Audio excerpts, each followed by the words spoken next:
One of my very favourite invitations is to come down to see my son-in-law. He makes scones and they're lovely inside, and he has cream and butter and lovely homemade jam. So I'm going to get my granddaughter, Louise, to have a scone to show us how her dad makes scones. Now we've already sifted our salt and our flour into the bowl.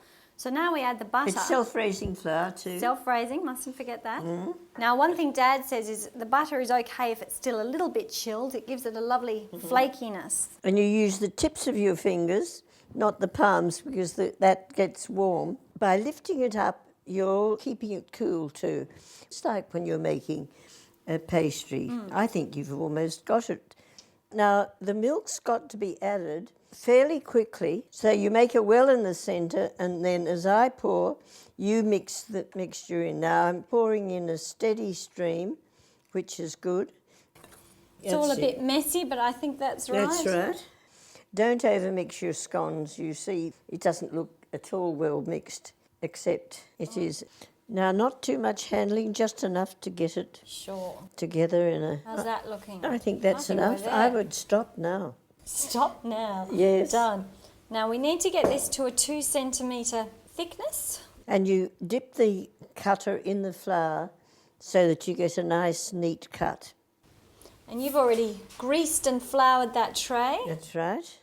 And when we put these on the tray, we put them nice and close together. Otherwise... So they help each other rise? They help each other rise. That's right. Oh, you're... Like a little support You've learned a network. few things from your daddy. Now, why don't you start brushing the tops there with milk? With a little milk. It gives that little glaze so that they'll go a nice golden brown. We're making plain scones because I've got my eye on the strawberry jam and the cream. But you can add dates, or you can add, mixed fruit. There we go. The other thing I like to add is cheese and a little bit of cayenne. It's a nice savoury scone. And there we go.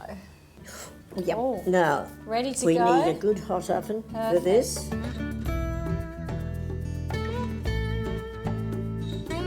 How good do these look, Grandma? Well, not bad. Now, how do we know if they're done? Now, what they should be is the same colour at the top as the bottom. See how nice that's nice? And not all ovens achieve that. No. I can speak from experience. And if you tap them, you can hear that. Perfect. And then you don't cut scones; you just break them. Oh, yeah. And can you see that's nice and flaky? And Yes. normally you don't do them as quickly as this when they come out of the oven, but I think we'll allow for anxious appetites. But there we go, Lou. Lovely. Yum. Health.